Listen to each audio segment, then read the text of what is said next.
Bismillahirrahmanirrahim. Dear students, Assalamu alaikum and welcome back in lecture number 13. And this lecture is about the Islamic modes of financing, which we have studied in our previous lectures as well, like Murabaha, Salam and Istisna. And today it's about the participatory modes of financing, that is Musharaka and Mudarba. So first of all, we are going to discuss Musharaka. So in this lecture, we will look into the details of Musharaka contract. But before we go into details, let me remind you about the previous lecture. It was about Salam and parallel Salam. As you know, that Salam is a mode of financing which is particularly designed for the agriculture sector, and where the farmer is the seller and the bank or the financial institution is the buyer. So the operations of Salam goes like that at the time of contract, payment is made at the spot, whereas the delivery of the goods or the commodities is fixed on a particular date in future. So this is a complete reversal of Murabaha transaction, where the payment was delayed or deferred and the delivery of goods or assets was at the spot. So this is a complete reversal of that. And in case of Salam, the banks, they have their specialization in finances, so they don't have their specialization in commodities or trade things. So when they receive the goods or the commodities, they have to get rid of that. So what they do is they enter into another parallel Salam contract, or they get a promise from any third party that upon reception of those commodities, that third party will purchase those commodities. So the price in Salam is suppose 1 million. Then in the parallel Salam, because the time duration is little shorter for this contract, so the price will be higher. So let's suppose it may be about 1.1 million, and then in case of promise to purchase, it should be even higher than in case of parallel Salam. And the other concept was the next mode of financing was Istisna, and it is particularly for the manufacturing sectors. So those goods which cannot be dealt under Salam, we can deal them in the Istisna contract. So the things here, they require manufacturing, not like growing in the field.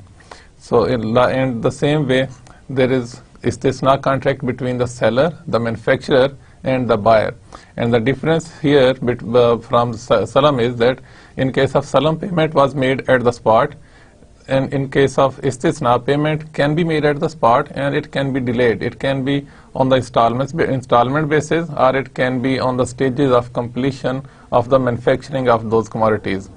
And the same way, at the end, when the goods are received, the financial institution, they will dispose of these goods and they can enter into another Istisna contract even before they receive those goods, and that will be known as parallel Salam. And also we discussed the differences between Salam and Istisna. So the differences are apparent. In case of Salam, the goods, they have to be produced or they have to be extracted from the land. Whereas in case of Istisna, the subject matter of the sale should be manufactured in some manufacturing facility. And the payment, the difference of payment is, in case of Salam, it is made at the spot, whereas in case of Istisna, payments can be delayed. And on the other hand, the other major difference is that in case of Salam, the delivery date is fixed. A particular date is fixed. For example, let's say 30th of November or any date. Whereas in case of Istisna, any time is fixed, like at the end of November or maybe in the beginning of December, like that. So it's in a vague term, but a deadline is also fixed. So beyond that deadline, penalty will be charged. And do keep in mind that penalties, they don't form income of the Islamic financial institutions, rather they go to the charitable purposes. And the learning outcomes of this lecture is that after this lecture, you will be able to understand the concept of Musharaka, which is one of the major modes of Islamic financing. And it is somewhat similar with the conventional partnership agreement, but there are certain features which will make it distinguishable from the conventional Musharaka contract or the partnership contract. So there are certain features like capital contribution by all partners, what kind of capital will be contributed and how it will be contributed. So this is one of the major features of Islamic mode of financing, that is Musharaka. And then management of Musharaka venture, that who will be managing the Musharaka venture, any of the partners will be managing the Musharaka or the managers will be hired. and then how the profits will be shared, and what will be the losses, how to handle the losses. So this mechanism is quite different under Islamic financial system than the conventional economic system. And the partnership venture, so these are the things which I hope you will be able to understand after this lecture. And first of all, what is musharaka, what is its definition, and how is it justified under Islamic economic system? So musharaka is a form of ownership which is based on profit and loss sharing. The origin of musharaka is derived from the word shirka, which means engagement of two or more parties who have a common interest to form a partnership. So it's very simple. When more than one person, they join together and they contribute their capitals on the profit and loss sharing basis to invest into any business venture. So this is the simplest way to define musharaka. And the word musharaka is derived from the word shirka, which also denotes the word shirk, the making partner to Allah, which is very common word. But the word partnership is derived from the word shirka. And then technically musharaka is a contract between the partners to contribute capital to an enterprise or a venture, whether existing or new, or to owner of a real estate or movable assets, either on a temporary or permanent basis. And the profits generated by that venture or real estate or assets are shared in accordance with the terms of the agreement, while losses are shared in proportion to the investment. What was the contribution into the venture, the losses will be shared accordingly. So as it is mentioned here, when more than one person or any number of people, they join together to form a new enterprise or for a particular venture, it may be for a particular project. When they get together and start and invest into that particular venture, they are partners. And they agree on certain terms and conditions when they enter into the contract, that this will be their profit sharing ratio, and the losses, there is a pet rule that losses will be shared according to the contribution of the capital. Profit sharing ratios can be any ratio, but the losses will be shared according to the contribution of the capital. So the application of musharaka capital can be different. It can be used to start a new venture, or it can be used to invest into a running venture, so as the case may be according to the agreement between the partners. And the musharaka may also be applied to acquire a stake in another entity in the form of musharaka investment. For example, if the partners, they get together and they pool up their finances, their contribution, and they enter into any business venture, say for example in the stock market, and whatever they earn out of that particular venture, they share among themselves according to the agreed profit sharing ratios. And there are different types of musharaka or shirka, like shirkatul aqd, which is the proper Arabic word, but in conventional words, in our financial word, there will be commercial partnership for any commercial purpose, for any setting up of new enterprise, or to invest into a particular project, or for financing for a specific project. And then shirkatul milk, or a joint ownership. Shirkatul aqd refers to partnership with commercial objectives, whereas shirkatul milk refers to joint ownership in a particular asset. So the joint ownership can be the result of any activity. For example, the family members, the brothers, the sisters, they inherit property from their parents, so they are partner into that particular property. And for example, if the siblings, like brothers and sisters, they inherit any business from their father, so they are partner into that business automatically. The examples of musharaka can be like the structuring, project financing, syndicated financing, asset financing, working capital financing, contract financing, trade financing, and structured products based on securitization, such as sukuk. Maybe this is a new word like sukuk, but we will be discussing in our forthcoming lectures. And one of the common musharaka application is in asset financing is diminishing musharaka partnership. And there can be different applications, like in the projects, and there can be syndicated financing where more than one bank or financial institution, the Islamic financial institutions, they get joined together and they finance a particular project. And asset financing, to finance particular asset, maybe for any trade purpose or any other manufacturing purposes, or the working capital financing for the running businesses. There are so many businesses like textile industry, leather industry, sports industry, fertilizers industry, chemical industry. They need financing at different stages of their business. So if they need their financing for working capital, Islamic banks, they can provide them financing on the partnership basis. And one of the common musharaka application is asset financing, and it can be based on the diminishing musharaka for partnership.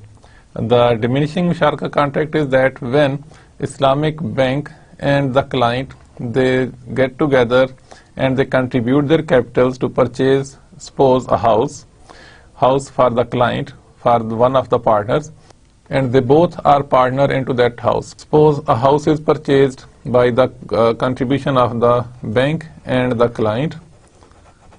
Bank contributes, suppose, 80% of the capital, and the client or the partner contributes 20% of the capital. And then that house is rented out to any party. It may be the client himself or herself as well. So the rent will be determined, and each month rent will be divided in the ratio of 8:2 according to the contribution of the parties. And the bank will receive 80% of that rent. So the tenant can be the client, the other partner, or any third party. And then according to the agreement, gradually the client will purchase the share of the bank, maybe 10% annually or any percentage per month. So gradually the share of the client will increase and it will reach to 100%, and the share of the bank will become 0%. So at this stage the asset will become the ownership of the client, and then the whole rent will go to the client. So this arrangement is known as diminishing musharaka contract, and this is particularly used in the asset financing under Islamic modes of financing. And now we will see, is it legitimate under the Islamic financial system or not? So we will look into the sources from Quran and Hadith, that whether it is verified, whether it is a valid contract or not. So while explaining the laws of inheritance, Allah has permitted musharaka, like describing the laws of inheritance, the share of the descendants. For example, if the father is passed away, then how the remaining family will distribute the shares of their property and the wealth. So this is a long verse. So out of that we just take one part which says, which denotes from where we can derive that partnership is possible. And this is the Surah An-Nisa, ayah number 12. And out of that long verse we just take this part, that but if they are more than two, they share a third. So it means if the people, they inherit a property and they are more than two, they share it. So they become partner into it. And verily, in Surah Al-Sad, ayah number 24, Allah says, verily many of the partners in business who wrong each other, except those who believe and work deeds of righteousness, and how few of them. So again, it can be derived that the partners in business, they are allowed, but doing wrong in the business is not allowed. And now we'll look into some hadith as well, that how it is mentioned in hadith. Abu Hurairah radiyallahu anhu said that Prophet sallallahu alaihi wasallam said, Allah says, I am the third partner of the two partners as long as they do not betray each other. When one of them betrays the other, I depart from them. So again it is mentioned that partnership is possible, and when the partners they have true intentions into that partner, they are sincere to each other, then Allah is the third partner. And if the partners, they are three, the Allah may be the fourth partner. And Allah remains their partner until they start cheating each other or they change their intentions. And this is reported in Sunan Abi Dawud.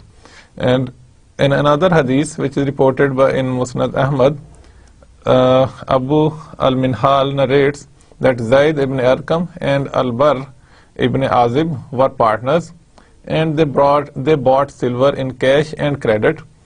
Their practices were brought to the Prophet sallallahu alaihi wasallam, and the Prophet sallallahu alaihi wasallam pronounced that what was bought on cash, then they could benefit from it, and what was bought on credit, then they should reject it. So Prophet sallallahu alaihi wasallam authorized the partnership, whereas he just said that purchasing of silver on credit, it is not allowed. So these are the two sources which say that partnership is possible under Islamic economic system. And Imam Ibn al-Munzir states in his book Al-Ijma that he is talking about the Muslim scholars and that they agree on the partnership agreement like musharaka. And the words are, and they, Muslim jurists, Muslim scholars of fiqh, agree on the validity of partnership where each of the two partners contributes capital in dinar or dirham and commingles the two capitals to form a single property which is indistinguishable. Like the partners, they can contribute their capital, and the capital can be mixed and can be used to purchase anything, and they would sell and buy what they see as beneficial for the business, and the surplus will be distributed between them, whilst the deficit will be borne together by them, and when they really carry out as prescribed, the partnership is valid. So you can see here that from Quran, from different sources like Quran, Sunnah, and from fiqh, or described by different scholars, that musharaka contract with the spirit we have today is possible. Only things we have to take care is that we should go along the characteristics which are described under the Islamic economic system and also the principles of Islamic financial system. And now we will be looking into different features of a musharaka contract, like capital contribution by all partners, management of musharaka venture, profit sharing, loss sharing, and partnership venture. So the capital is the most important thing here. So we will focus more on capital, and now we will see what are the details of the capital contribution. There are different conditions for a valid musharaka capital, and they are as follows. First of all, musharaka capital shall be readily available. So when somebody commits to contribute a particular capital, that capital should be available according to the promise. And then musharaka capital shall be contributed by all partners. So this is the case where the musharaka means the contribution of capital by all the partners. If any of the partners doesn't contribute the capital, then the nature of the contract will change, and it will change to mudarba contract. So in that case, the partner who is not contributing, he is the manager. So the other partner is known as Rabbul Mal, and the manager or the entrepreneur, he or she doesn't contribute any capital, rather his or her contribution is in the form of efforts. So the musharaka capital shall come from all the partners, and the capital may be in the form of monetary assets such as cash, or non-monetary assets such that includes tangible and intangible assets. The contribution can be in the monetary forms like the cash contribution or the currencies, and it can also be the assets. It can be the businesses, and it can be the intangible assets like goodwill. So these are the capitals which can be contributed and which can make part of the capital contribution into a musharaka contract. Now, if the monetary assets, they are in different denominations of currencies, for example, if the partners, they are residing at different places of the world, or they come from different geographic locations, so the contribution can be in different currencies. For example, if the partners, they bring capital in the form of dollars, rupees, or real, dinar, or any other kind of currency, so then they have to agree on a one currency that will be taken as a standard. So the capital of that business venture will be measured in one currency. So all the contributions will be converted into that particular currency as per agreement. And then all forms of debts means anything which is receivable to the partner, it cannot qualify as a musharaka capital. If one of the partners has to receive something from other business partners, so then the partner might have certain claims, maybe accounts receivables, notes receivables, promissory notes, or any securities. So those documents, those instruments cannot be used as musharaka capital. Any debt instrument cannot be used as a musharaka capital. And the non-monetary assets with an associated debt may be contributed as capital. For example, if one partner contributes into the partnership into the business with the building, and that building has been financed by a loan or by any debt. So the limit here is that if that asset has been financed more than 50% by debt, then that asset cannot be contributed as a capital into the partnership agreement. But if the associated debt for that particular tangible asset is less than 50%, then that can qualify to become a musharaka capital. For example, contribution of a partner in the form of building which is partly funded by 30% debt. So this is possible for a 30% debt financed building to become a musharaka capital. And then the total amount of capital that will be contributed by each partner shall be determined upfront. So at the time of contract, each partner should be aware that how much contribution is coming from each partner.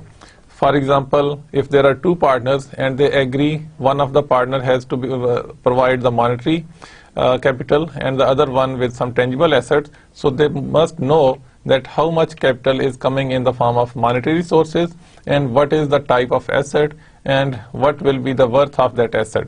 And once the venture has started, once the partnership or musharaka contract has started, the business has taken place, and maybe an enterprise has been created or any specific project has been taken up, so then it is also possible that if the further capital is required, any of the partner or all of the partners, they can again inject a portion of the capital into the business, and accordingly their profit sharing ratio will be fixed.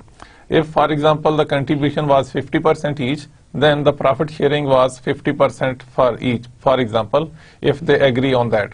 And after that, if one of the partners contributes more than the other partners, in that case the profit sharing ratio will also change according to the contribution. And then if any of the partners is sleeping, those details we will be discussing in the coming slides. And then the failure to contribute capital by the capital provider as per the agreed schedule shall constitute a breach of promise. And according to the terms of and conditions of the contract, the partners will have the option to terminate the contract or may agree to revise the agreement based on actual capital contribution. And for example, if the partners they agreed to contribute 1 million each, and one of the partners contributed 1 million while the other partner contributed only 50%, that is 0.5 million of his or her capital contribution. So in that case, if that partner doesn't provide the remaining 0.5 million on time as per agreed, in that case the partnership can be terminated, the musharaka contract can be terminated, or then they can also agree on that actual contribution, and accordingly they will be fixing their profit sharing ratio. And if during the course of that business, if any damage happens to the capital or because of the market trends, the value of the capital is reduced, so there is some depreciations also involved. So in that case, the capital invested shall not be guaranteed by any of the partners. So the partners, they cannot guarantee that the value of the capital will not go beyond or below this level. So this guarantee is not possible by any of the partners. And any of the partners acting as agent shall be liable for misconduct or negligence to the partnership as a whole. And if any of the partner is working as an agent on the behalf of partnership, so in that case any misconduct or any negligence will result in some losses. So if that happens, so if that negligence is an intentional negligence, so in that case that partner working as an agent shall compensate the losses of others. And any partner acting on his own or as an agent who has caused the loss of capital due to misconduct or negligence shall be liable to refund the loss of capital to the other partners. So as it is explained earlier, that even in both cases, one is that if the partner is appointed as an agent, or the partners in their capacity, they can work on behalf of the partnership. They can enter into different agreements on behalf of that partnership. All of them, they are working as an agent of that partnership. So in their capacity of being an agent, if they willfully or intentionally make some mistakes, so in that case they will be held liable and they have to compensate the losses. And any loss of capital in the course of business shall be recognized as capital impairment and shall be borne proportionately. So during the course of business, if there is any loss of capital nature, for example, if the capital contribution was used to purchase, let's suppose, some machinery, and during the course of the business the value of machinery declined, so in that case it will be divided proportionately to all the partners. For example, both the partners contributed 50% into that particular venture, and because of the capital loss, their values will be reduced by the 50% each. For example, if the contribution was 1 million each and the loss is suppose 10,000 rupees, so in that case 5,000 each have to take the loss. In that case, each of them has to face a loss of 5,000 in their capital contribution, that is 1 million minus 5,000. So that will be their loss, and they have to face that loss, they have to bear the loss proportionately. This illustration will make the concept clear further, that an Islamic financial institution invested in a 2 years project valued at rupees 100,000. So the value of the project is 100,000. And the contribution by the Islamic financial institution is 70% of the capital based on a musharaka contract. So there is a client and there is an Islamic financial institution. 30% of the contribution comes from the client and 70% of the contribution comes from the Islamic financial institution. And at the end of the first year, the project value was declined by 20%, resulting in a capital loss of 20,000. The impairment loss of the project investment incurred by financial institution is 14,000. So the proportionate loss of each contributor would be determined. Like in case of Islamic financial institution, the loss will be determined on the basis of their capital contribution. So if there is a 20% loss in the total value of the project, then 20% loss will be faced by the Islamic financial institution, and 20% of 70,000 would be 14,000. Since the project remains viable, the loss is carried forward to the next period at net asset value of 80,000. So in the next period, the value of the project would be 80,000. In subsequent period, performance is measured based on the outstanding capital. On the other hand, if the project is abandoned, leading to the termination of the musharaka contract, the Islamic financial institution claims should be only 56,000, that is 70% of the remaining capital. So in this case, as we can see, after the first year, the capital loss was 20,000 in the total capital. So it made the total value of the project. It reduced the total value of the project to 80,000. So during the course of second year's operation, if that value is not recovered, so it will remain the same. And at the time of termination, the capital contributions on the basis of their proportion will be determined accordingly. So the bank's share will become 56,000 instead of 70,000, the initial or the actual contribution. Now, if during the course of that business, if any of the partner want to leave that contract or want to leave that partnership, so how it will be dealt? So share of musharaka capital may be transferred to the existing or a third party as per the musharaka contract. So if any of the partner is leaving, so his or her contribution can be purchased by the remaining partners, or any new partner can take place and can purchase the share of that leaving partner, and it should be agreed into the musharaka contract.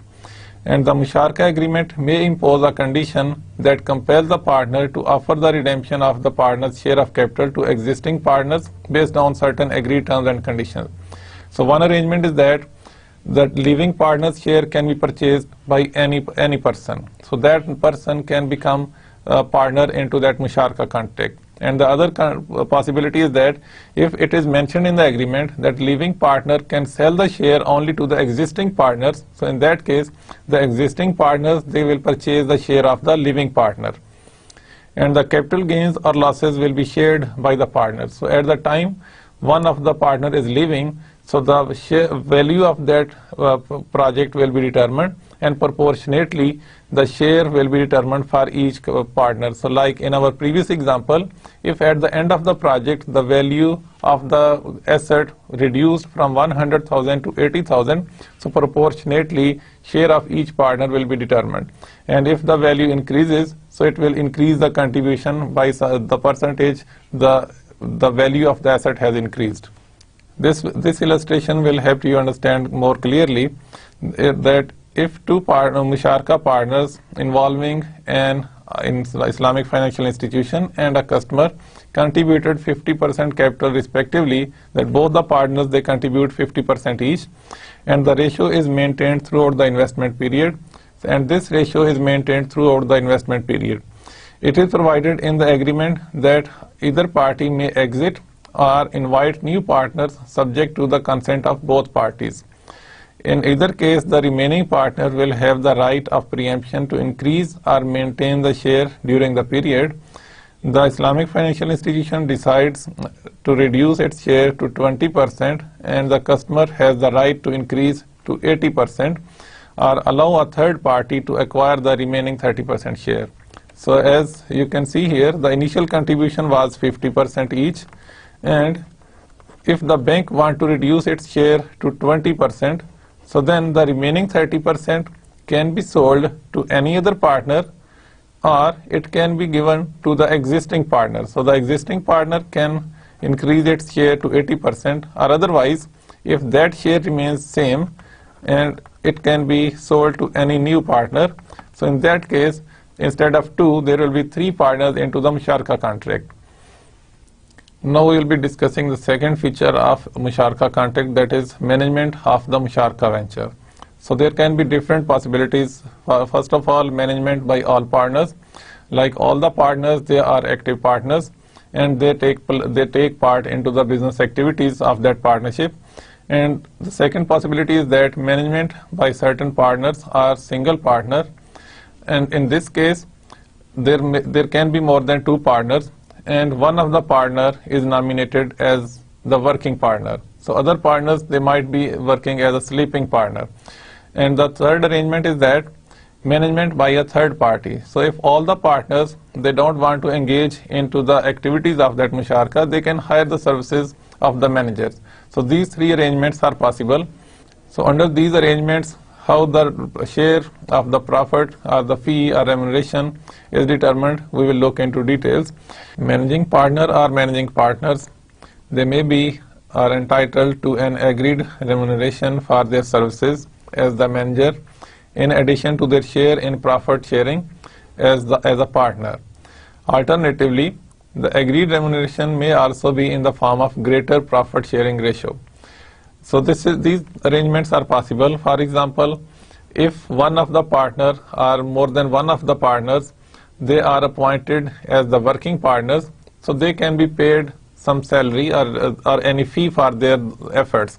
And also the other possibility is that their share in the profit can be increased. For example, if partners A, B and C, they started the business by contributing 25%, 25% and 50% each, and accordingly they determined their share into the business, and accordingly they agreed on a profit sharing ratio of 20%, 20% and 60%. This is not exactly same as their capital contribution. So one of the partners is getting more than his or her capital contribution. So this partner might be working more than the other partners. And the other arrangement is that their profit sharing ratio remains same as their capital contribution, but the operating partner or the partner who has been appointed as an agent or the working partner gets a salary, suppose 10,000 rupees or any amount per month. So these both arrangements are possible. The working partner can be paid a remuneration, or the share of the working partner in the total profit sharing ratio can be more than the remaining partners.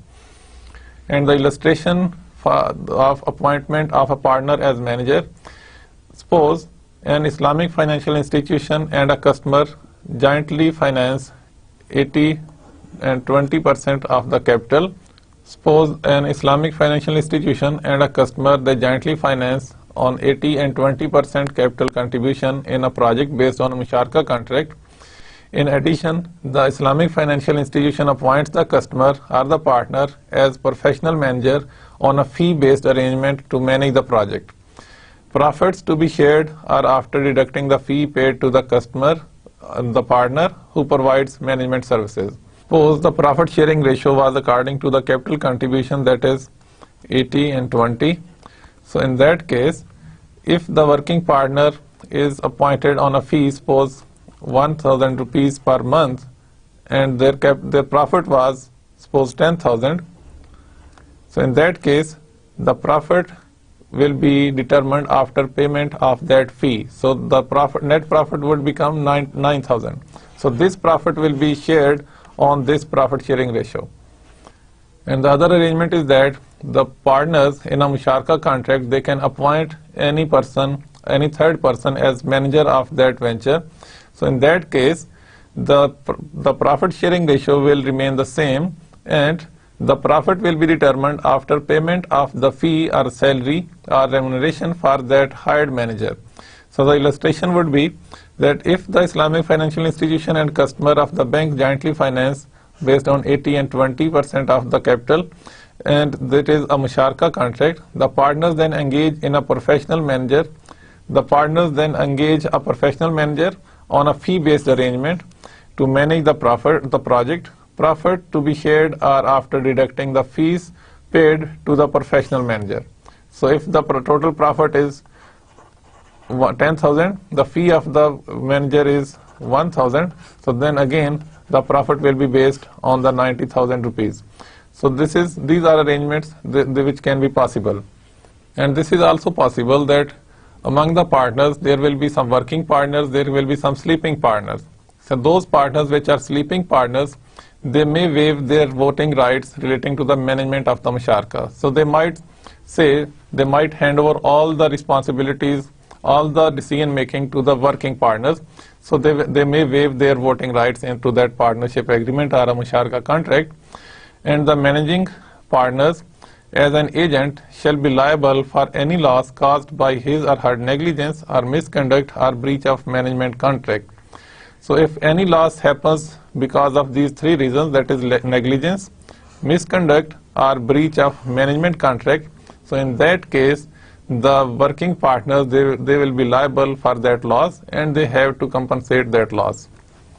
Now the third important feature of a musharaka contract, that is the profit sharing rights. Generally speaking, the profits can be shared on an agreed ratio, and whereas the losses can be shared according to the proportion of the capital. But there are certain details. Now let's see what are those details. First of all, profits shall be measured as an amount exceeding capital after deducting the cost and expenses attributable to musharaka venture. So when the profits are determined, first of all they will be used to compensate any capital loss, and then if something is left, that will be distributed on the basis of the agreed ratios. And in cases where the musharaka is specified and meant for a specified project or activities, only expenses that can be identified by the partners are deemed direct expenses to the project may be deductible. And when the partnership is for a particular project, so there can be different projects, so then the cost which is directly associated to that particular project where the musharaka contract has taken place, so all those costs which can be directly related to that specified project will be the cost of that particular project, and accordingly profit will be determined. And the profit sharing ratio may either be proportionate to the capital contribution or be based on a ratio or percentage which is agreed upon by all partners irrespective of their capital contribution. So as we have discussed it many times before, that the irrespective of the capital contribution, profit sharing ratios can be different. Suppose the contribution from the partners is 50% each, so it suggests that profit sharing ratios should also be 50% each. But it can be 40% and 60%, or any other ratio, even 10% and 90%, if both the partners they agree on these terms. And the illustration for the profit sharing ratio is that if A and B contribute 20,000 and 80,000, so if this is the contribution by the partners into a Musharaka partnership, then B decides not to take part in the management of the business venture. A has committed to manage the business of the partnership, so A is the working partner while B is a sleeping partner. According to the first provision, the profit sharing ratio between A and B should be like this, based on their capital contribution, or 1/5 and 4/5 of the capital contribution. The ratio could be of any ratio such as 80 to 20 or 50-50. So as I mentioned earlier, the profit sharing ratio can be any ratio which is agreed between the partners, and the profit sharing ratio would depend upon the nature of the capital and the agreement between the two partners depending upon their operational managers or operational capital partners or a sleeping partner. So the share of working partner can be more than the sleeping partner. And in a valid Musharaka contract, this cannot be part of the contract that the profit of certain percentage to the capital contribution will not be determined. For example, if one of the partners contributed 1 million rupees of capital, the total worth of the project was 5 million. So it means that out of the profits, it is not possible that 10% of the capital will be share of the partner. For example, if one of the partner contributed rupees 1 million, and this cannot be the condition of the Musharaka contract, that this partner will be paid out of the profits 10% of the capital contribution. It means that 10% of 1 million would be 100,000 rupees. So it means the share of the partner cannot be fixed as a percentage of the capital contribution. There might be the case that business suffers losses. So in that case, the loss will be even more. So if one of the partners in case of loss is paid 100,000, so it means loss has been increased by 100,000. So this cannot be the condition of a valid Musharaka contract. However, a lump sum amount of profit may be permissible if the profits are more than a certain benchmark profit. So this is one of the possibilities, just to encourage or to motivate the working partner, that if the total profit of the partnership exceeds certain benchmark, suppose for 100,000 rupees, if the partnership's profit increases more than 100,000 rupees, so the profit more than 100,000 can be given to one of the partners, and then that 100,000 will be determined and it will be shared again on the profit sharing ratio. So illustration for this concept is that if A and B, they agree that the profit sharing ratio between them is 50% each, so in all cases except where the profit realized is more than a certain agreed benchmark. For example, it was agreed that if the profits exceed rupees 500,000, which is the benchmark, A will have the first 200,000 rupees and the remaining will be shared according to the profit sharing ratio.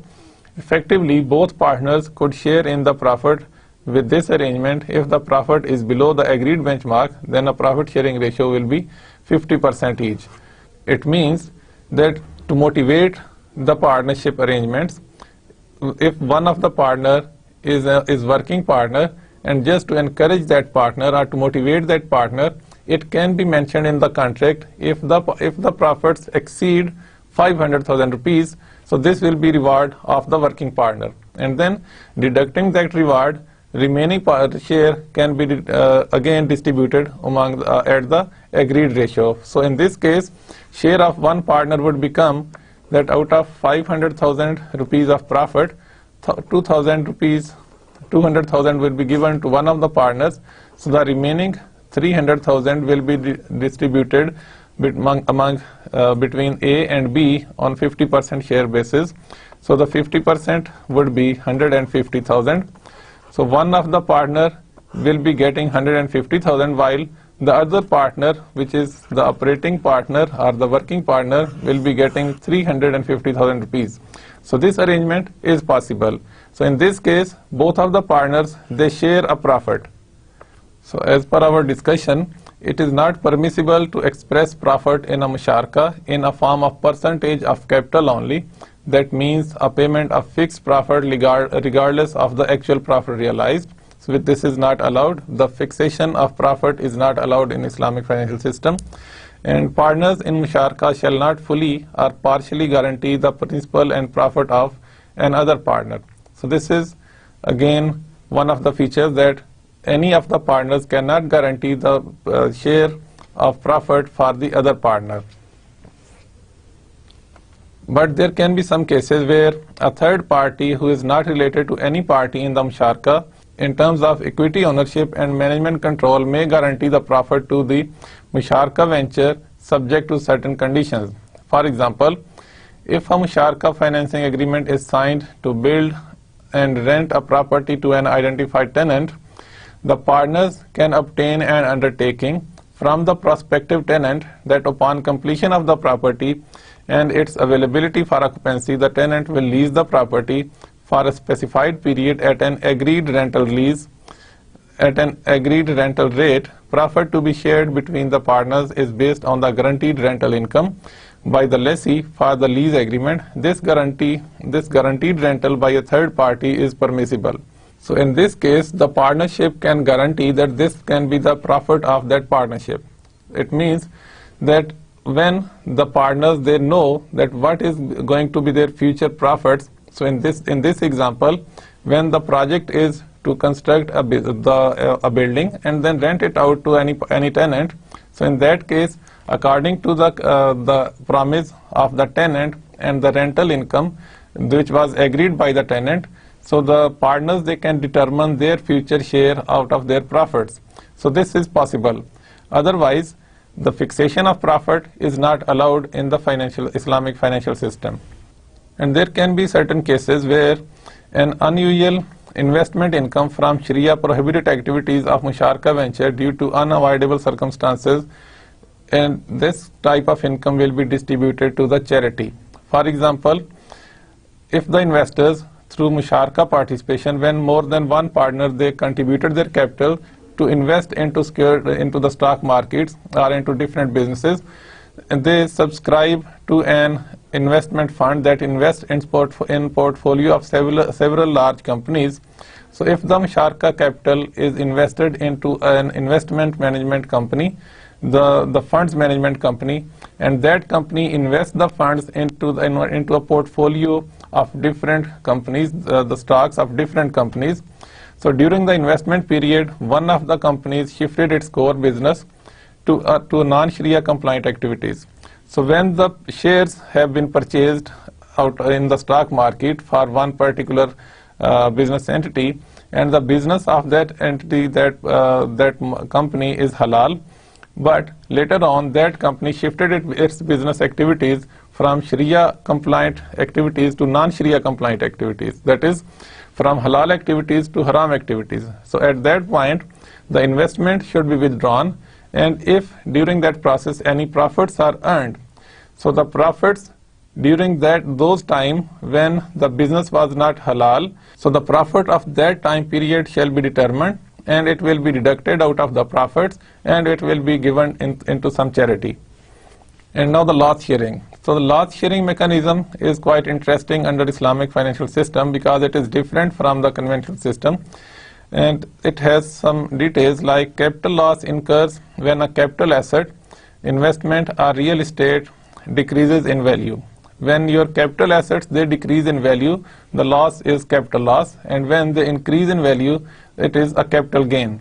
The loss is not realized until the asset is sold for a lower price than the purchase price. So when the assets, they are into some business activity, The loss will not be realized until we determine their market value or we sell them at the time of completion of that project. And the losses shall be shared among the partners proportionate to their capital contribution.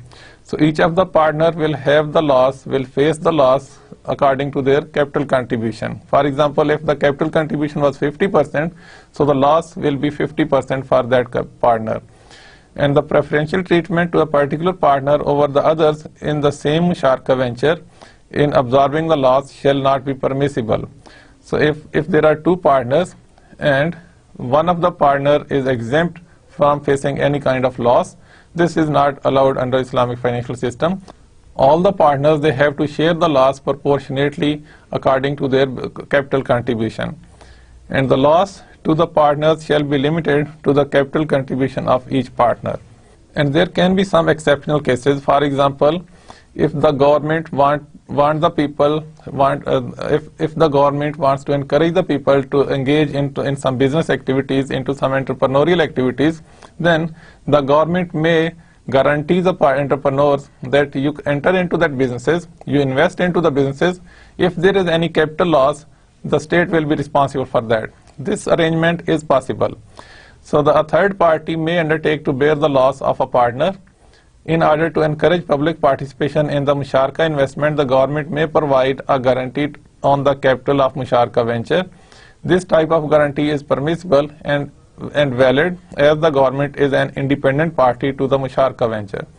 So this arrangement is possible, and this is in many countries the government encourages the public participation into the business activities, and they provide many incentives. So if one of the incentive is that your capital contribution will be intact and it will not face any losses, so this is allowed under the Islamic financial system as well.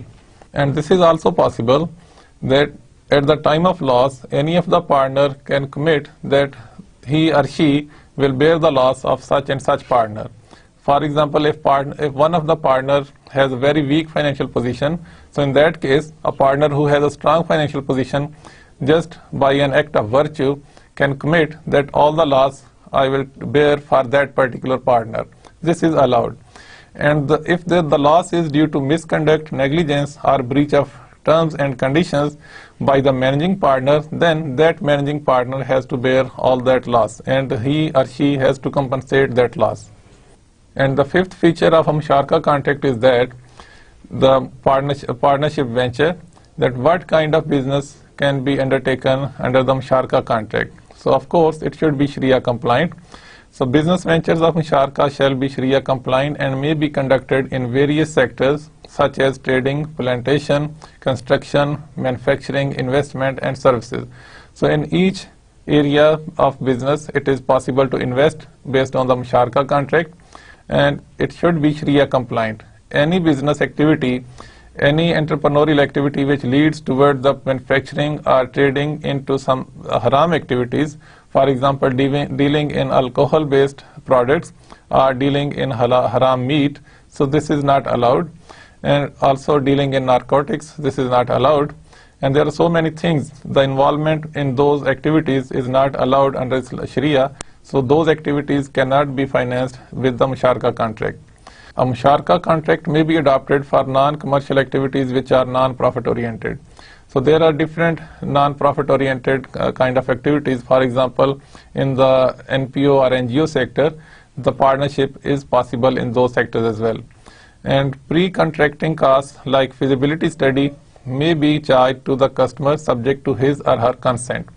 So before the contract starts, so if there are any feasibility studies by the financial institution or the Islamic financial institution, so the fee or the cost of that feasibility study can be charged to the client, to the customer, if both the parties they agree. Otherwise, if there is any such cost, that such cost might be part of the capital contribution.